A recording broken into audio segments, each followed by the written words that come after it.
Lesy Slovenskej republiky spolu s Ministerstvom školstva pripravili akciu pod názvom Stromy poznania. V rámci nej sú pri základných školách vysádzané miniatúrne arboretá. V lani sa sadilo 5 základných druhov: smrek, jedľa, borovica, búk, dub.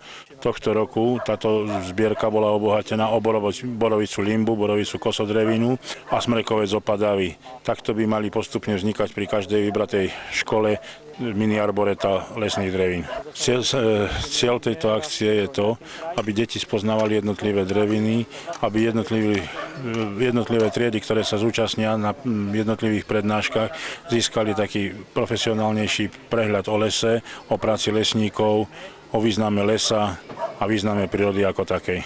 Ich úlohou nie je len skrášliť okolie škôl, ale aj naučiť žiakov spoznávať drevinové bohatstvo Slovenska.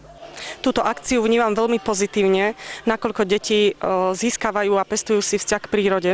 Poznajú nové rastliny, nové druhy, oboznámia sa s ich spôsobmi života, aké majú nároky od prostredia. Vysádzanie stromčekov sa deťom najviac zo všetkého páčilo.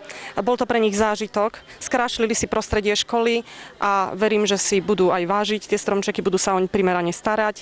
Najviac nás zaujalo, že ako sa vysádzajú tie stromčeky a ako napríklad táto borovica limba a nám porozprávali o význame lesa. Tak. No, my sa o to budeme vzorne starať a poslúži to aj ďalším žiakom a budú vedieť, ako sa volajú rôzne stromčeky. Tieto stromy budú vyrastať spolu s nami. Akcia Stromy poznania je súčasťou 2. ročníka lesníckych dní, ktoré v čase od 22. apríla do 1. mája 2008 organizuje Národné lesnícke centrum.